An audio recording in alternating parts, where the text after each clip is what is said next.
Good morning. Wow, yeah, it is bigger when you stand up here. Hi everyone, there's a lot of you out there. How are you all doing? My name is Phil Nash, thank you, Sergey. I am a developer evangelist for a company called Twilio. If you don't know who Twilio are, we are kind of a cloud communications platform that allows you to send or receive text messages or make or receive phone calls using the tools, the languages, the frameworks that you already know. And actually we're coming up to a point where we're releasing a WebRTC solution which will allow making video and audio calls between browsers easy for front-end developers as well. No thinking about awkward back-end bits of code. But talk to me about that later, because I'm here to talk to you about push notifications. So I want to start with a little warning. This session is going to include some live coding. Now, it's nice to follow on from a couple of talks from Douglas and from Gil, where we were talking about ideas and how the web is growing and where it's going to be. But I'm going to write some code. I hope that's okay with you guys. Yeah. Which means it could all go wrong, of course. There's going to be some new JavaScript as well. Like this code is going to be written for my laptop right here, so there might be some ES6 or ES2015 or I don't really know. There's some new JavaScript stuff. I hope that's okay as well. I'll try and explain the bits that I use as I get there. But hopefully you'll agree that that's some of my kind of favorite features, and none of them are the class keyword, so I hope that's okay. There might be some opinions. This is a stage and I have a microphone, so that seems fairly reasonable, right? And there's going to be some audience participation. In order to make this code work, I'm going to need a little help from you out there, so just have your phones or your laptops or whatever ready. If you're on Twitter, you might find they come in useful. I'm just going to put mine down over here. There are only cat gifs. Some people like cat gifs, and I have given this talk a couple of times before, and people are like, where are the gifs? I'm like, I don't know. I mean, if you want to have some funny pictures in there, like, send them in. This will be part of the audience participation. If that's okay, if I see something good come up, maybe we'll see it on screen. So the web is getting pushy. What do I mean by that? I'm going to frame it in this way. Now, I know there's always a lot of talk about the ideas of web versus native, but the web, like, rightfully trails behind native applications and native SDKs. They're a great practice ground to see if features ever need to exist. And once they are decided to be a generally good thing, the web can then standardize and make that available for all of us. And the web is for all of us, as many people much smarter than me have said. So within the web, within the standards, we now have things like geolocation in our browsers. We have accelerometer access, for example. We have peer-to-peer video chat directly in a browser without any plugins or anything like that, and I think that's amazing. We even have screaming fast DOM performance, right? I don't know, maybe if you use React Canvas or something. I tell you what, let's go to the bar later, have a couple of drinks, and then I can do another half-hour rant on why I think things like React Canvas are the worst thing in the world. Somebody agrees, that's good. I'll see you at the bar. So we don't have that, but what we haven't had up until very recently is push notifications. And I know Gil mentioned actually HTTP2 and its kind of server push things, but this is not that. That's very cool, but this is not that. I'm talking about the very useful notifications, such as you might get from the Twitter application, telling you that some people that you may have accidentally followed that one time are now talking about Grey's Anatomy. Or some other equally fascinating subject that you desperately needed to know about and make a buzz go off in your pocket. Now, as I said, I work for Twilio, and so for the most part, I would probably have been mentioning that maybe we should send SMS to our users then, and we have some blanked out ones on the screen because presumably they were private, or certainly more private than Grey's Anatomy. But SMS obviously does have its issues as well. It does not live within the application as such. It is a separate push kind of activity. So when we want to to really pick up with native and get those icons and things that you can see next to the notification, swipe that and open the application, that kind of thing, we need it to be built into the platform. So notifications have existed sort of in the web for a little while. And this is where I want everyone to kind of start and join in, right? Because I'm actually I'm in a browser here. This is Chrome, and over here is a page which will show me tweets using the hashtag YGLF push, in bigger YGLF push. If you send a tweet to that, I'm going to do so myself right now. We'll start to see them appear on screen. My phone doesn't recognise my thumbprint this morning. Fantastic. There we go. So if I go back here, they'll start to. No, hold on. And this bit's fun as well, because actually the Twitter API can be a little bit slow. The internet is working, I can promise you that. But the API is slow. I can see that things are coming in, right? But the Twitter API is really slow. I'm just going to walk over here and admire the set for a while, because this is a beautiful theatre, right? One more refresh, and we're going to see some tweets, right? Thank you, Twitter. Hooray. In fact, there's mine at the top. Brilliant. So that's great, but I had to refresh, right? This is the days of a meta refresh as some kind of updating mechanism. That's terrible, right? What we could do, we could do better than that. We can do better than that. So let's write some code. Let's dive right in. So right there, I am running a Node.js server, and it has on it an event source, a server-sent events endpoint. So I'm going to create a new one of those. It's a new one, isn't it? And it's at stream. Cool. And I also have a list. You saw the list there.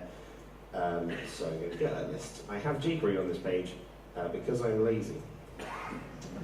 And because you don't want to see me type out a whole bunch of document.add element and all that kind of stuff. Probably a good thing. And basically, we can, you have to excuse, of course, my vars. There are some ES6, ES whatever things in here, but I haven't quite got up to script with vars, const, lets, whatever those things. We're going to use var for now. But all of this, notably, is running in the browser. So this is no transpilation. This is all live in the current version of Chrome I'm using right here. So we have that function. Let's get in there. So if we get an event from our stream, we can parse that. Data equals, it's a message, we've got a message. Something parse built into the browser, very nice. Event.data. And that's our message that we're sending up with our username and our password.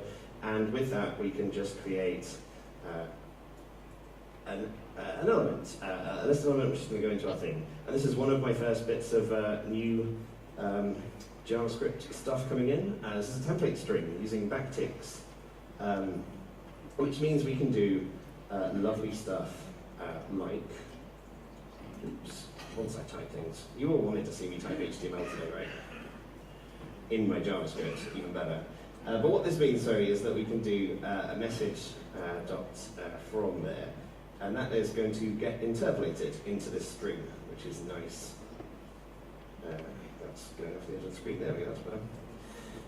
And then we can do another P, another strong. We can go with this a bit quicker. Body. And another interpolation, which is nice. The message.body, and P and I. And lo and behold, we have ourselves a nice jQuery element which we can then take our list and prepend it to. That's a good first start there, I reckon. So if anybody's still, if we reload that page and anybody's still sending in any tweets, we see some nice little updates there where we get a yellow flash. Lovely, we got that from, I don't know, Rails back in the day or something, like feeding away yellow flash. But we can probably do better than that, so let's have a think about it. Because the web actually has had the idea of real notifications for a little while, something that can trigger an actual pseudo operating system level notification. And we have support for this, and we've had support for this in browsers for, as I say, quite a while. Chrome has supported this since version 22. as has Firefox, not that that version was anywhere near the same time, but I do like big numbers in browser versions these days. Opera has supported this since 25. Safari supports this in version 6 on OS 10.8 and above. I'll tell you why, tell you more about that later. And Internet Explorer has this under consideration. Or Edge, I should call it Edge. It's fine. They are doing a lot of good work up there, but it's under consideration. And actually, I do not think under consideration is a bad thing to say, and I will tell you more about that as well later. So let's quickly add a bit of that in as well. We have a demo. Right, back to the code here. So notifications come with a nice permission scheme, which is nice. So what I'm going to do is I'm just going to uncomment a button there in my view, and then I'm going to get that button, lazy jQuery way. And when we click that button, we're going to ask permission to send the user notifications, which is a nice thing to do. So to do that, we just call notification.requestPermission. Lovely and easy. Now we can pass that callback function, which will take the result of the notification, which is not a Boolean yes or no. Sadly, it's a trinary yes, no, or maybe. And the idea is of default, as in that's what you know so far, granted or denied. And then over here, what we can do with that, when notifications start to come in, is if we have the permission, if the permission with 3 equals is granted, then we can create a notification. And this is a quite simple API actually, because you give it a title, which, using my template tags again, is just message from. And then we give it an object of other things, which could include icons or imagery or things like that. But for right now, I'm just going to set the body, which is going to be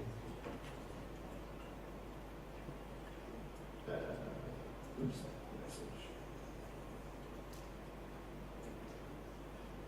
And that is pretty much it. So if I go back to our browser again, so over here, a lot of things coming in. I'm just going to make sure I haven't got permissions. So if I hit the get notifications, we have a permissions dialog. Wonderful. We can block all the horrible notifications that you never wanted to hear about. But if we allow that and something comes through, then we'll start to see notifications appear in the top left of our screen. Fantastic. Now because I'm alone, I'm just going to deny those again because it gets really busy on screen otherwise. I have to refresh that. But right, we can have a real notification. This thing is real.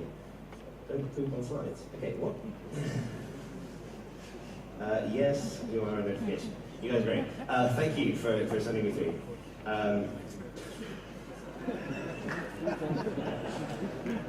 I guess that's some emoji somewhere down there. I don't know. I wasn't watching, sorry. Great, so we'll go back to here, because that was pretty cool, but it has a problem. It has a problem that if you close that browser window, I no longer get to hear the interesting comments and things that are going on between the rest of you whilst I stand up here and talk about it. What we want is the way for the browser to notify us when we've left the website, we've left it all behind. And that really is where push notifications come in. And that really is the new stuff. And that's because it's based on the service worker.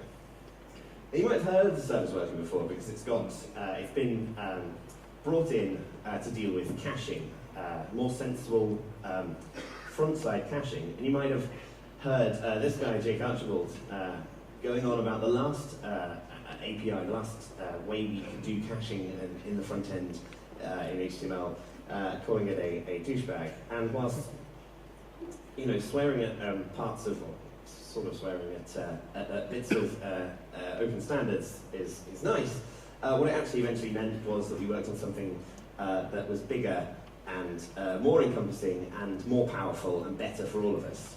I'm not going to talk necessarily about the caching side of things, but we are going to go in and look at service workers, because they're not just for this offline processing.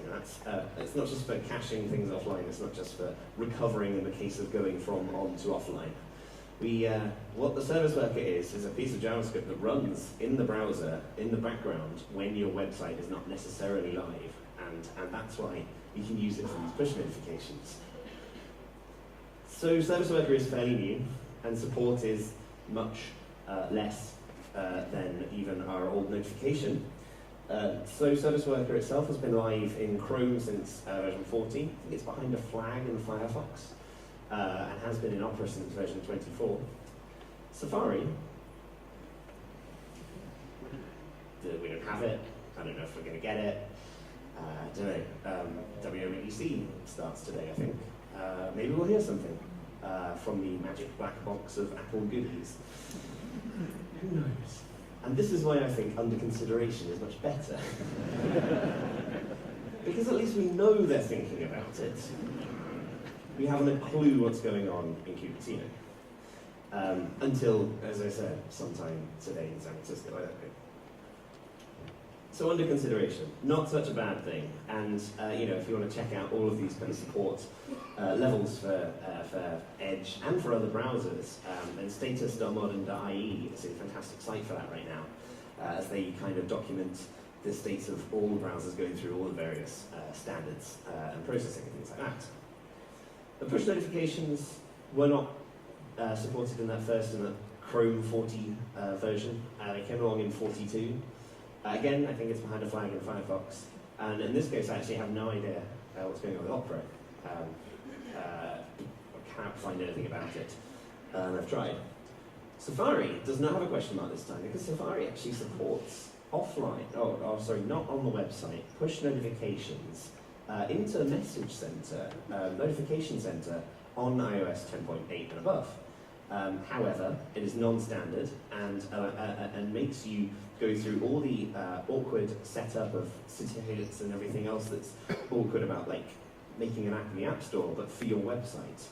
And so it's entirely non-standard and not a good thing. I mean, if you desperately need this to be a thing in your Safari on the desktop, then you can make it so, but let's make it go away and use the standards thing. Internet Explorer, of course, under consideration. We don't have the service worker yet, so they can't possibly have push notifications, but they are thinking about it. So that's the support. There's great places to look up at it. Like I said, stage.modern.ie is brilliant to check on these things, and if you're interested in particularly Service Worker itself, then Jake Archibald's Is Service Worker Ready is very good to show the various bits of browsers that need to be pulled together that allow service workers to really shine. And that includes things like promises, which we're going to see in a minute. So let's write our service worker. This is hopefully the moment we've really been waiting for. So let's jump back in here. I'm just going to turn off these notifications so that we know I'm not cheating. So our service worker, we're going to set up. This is on the navigator. I'm not going to do any checking for whether things exist because it's this browser. When I say it works on my machine, that's all I need it to do right now. So we service worker and we register it. And that actually returns its promise. As I said, new ES6 stuff and things like that. And so with that promise, when I click on the button, which is to get those notifications to happen, I'm going to take that promise and I'm going to then hit hooray. And what I get from that is a registration. And with that registration, I'm going to ask it. So what I didn't mention earlier was that we're all actually pair programming right now, so any typos are your fault as well as mine. But you're welcome to shout out and correct me. So we're actually going to get the registration, and the registration has a push manager, and you can subscribe to it. And that is a promise. So we can avoid our callback hell by returning the promise and doing then on top of that. And with that subscribe, we return a subscription in that response.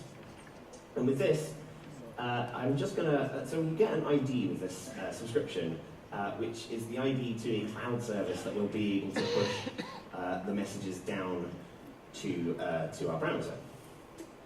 So what I'm going to do is save that to my server, which is actually just right here. This is just the server that's running behind there. Some simple stuff. It's an Express application. It has a Twitter client. This is the search that we do on the homepage. This is the stream, and we pop events to it from a streaming client. None of this is that important. But right here I've got a get to a sub endpoint, which takes the registration ID, which is a lovely global variable for the sake of ease in this demonstration. And we're going to get sub ID out of that query. So I'm going to fetch to sub with a sub ID of template string subscription subscription ID. Cool. Fetch returns a promise, as it is another fancy new thing in JavaScript, and is a much nicer AJAX request effectively. But this very basic one will just simply send off a GET request with that subscription ID in it.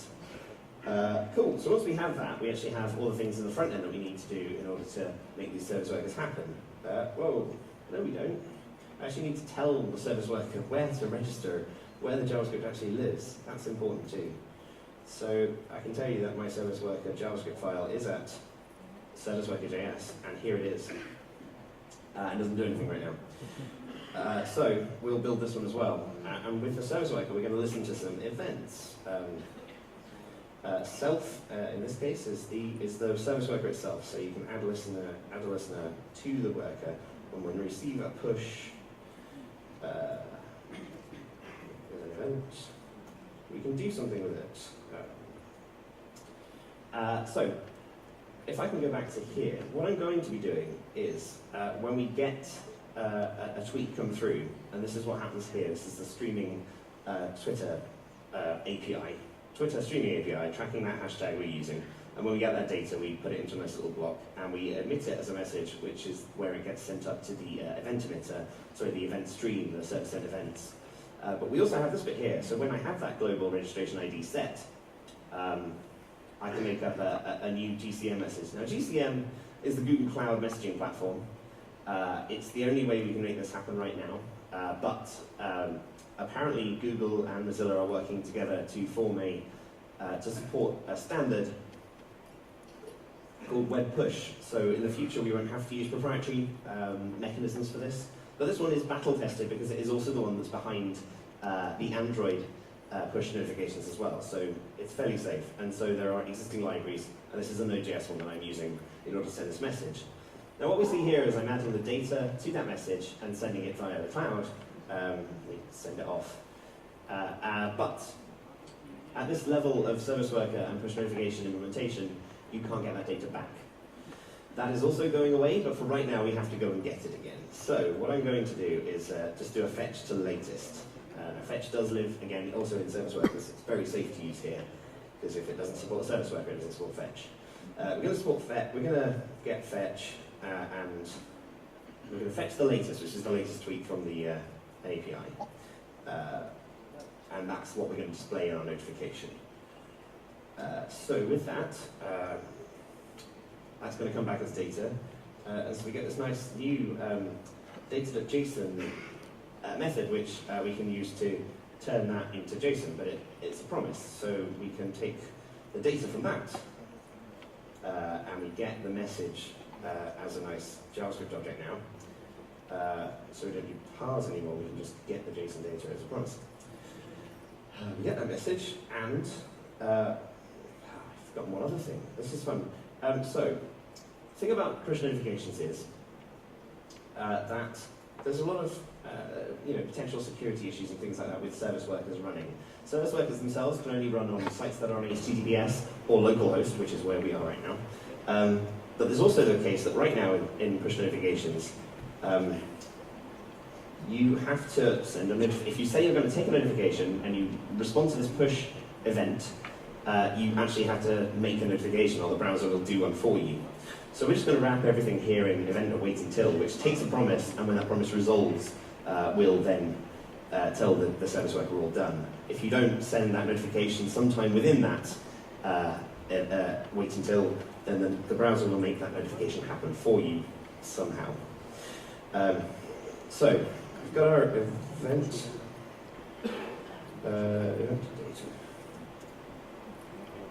Yes. So, with the message, we are now going to return our actual notification, which is great. So,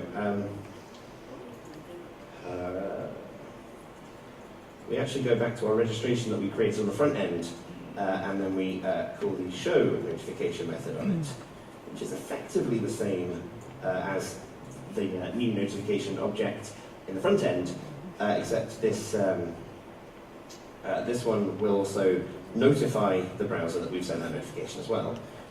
So from message from, and the same thing again. It could also be the case that the actual notification object and that class or whatever that function will be going away in the future, though I can't speak necessarily to that right now. But this works very much the same and will live on. So this is the body. So we're going to show that notification. Lovely. We're going to add one other thing, which is something to do when we click the notification. So we're listening to the notification click event, which makes sense.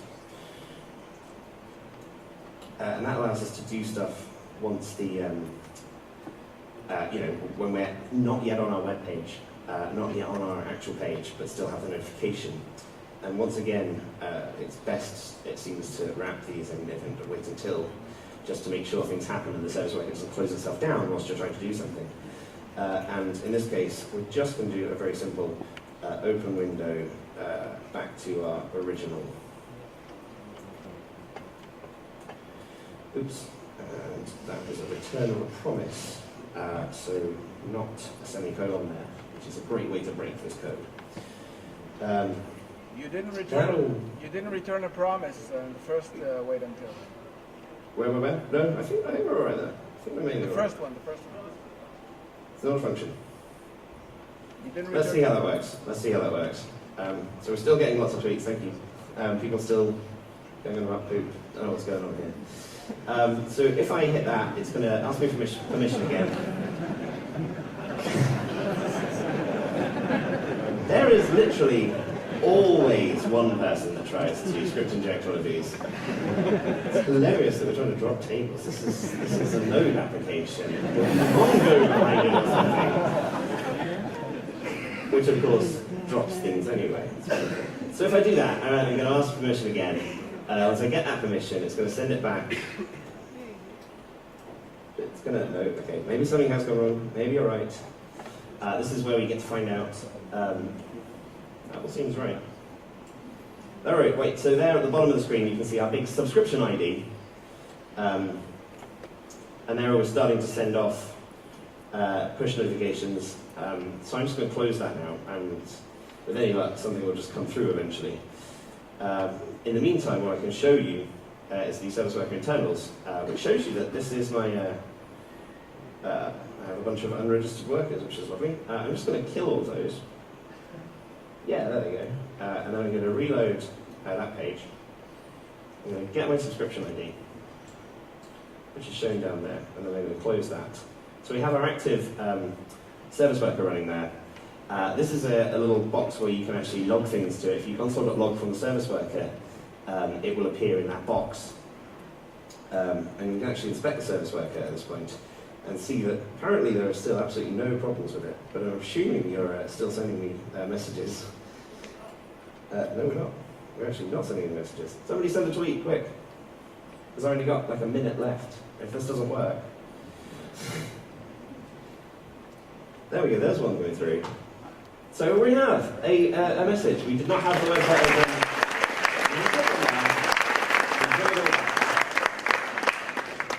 So that is delighted that happened. So with 17 lines on the service worker there, and just a few extra lines on the front end, I can turn these off again so you can... See, now I close the site, and of course I can't stop them going through, so I'm just going to close the entire application, and that will stop them. Thank you. So yeah, with just a few lines of code on both front and the back end, and obviously if you were putting this into production, there'd be some more checks around it. We actually have a very good we have a very good way of notifying people when they are off of our websites. And that's it. So I wanted to finish with a 20-second warning, because that's all apparently I have. That with great power does come great responsibility, and if we go back to that original tweet, nobody wants to hear about this Twitter, if you're listening, anybody from Twitter, nobody. Everyone's unchecked the options to hear whether somebody's talking about something or not. And if they've not, they've turned off all of the notifications from that application. And you've seen how easy it is to turn off notifications within a browser as well. It's that simple little menu at the top where you just disallow everything. And so, you know, make sure you treat your users with respect if you decide to add something like this, and make sure that they can turn things off, they can be granular about the things that they care about, hear notifications about the things they want to hear about. But, you know, I think it's an exciting time for the web. Let's go on and let's push this forwards and let's make our applications wonderful. Thank you very much.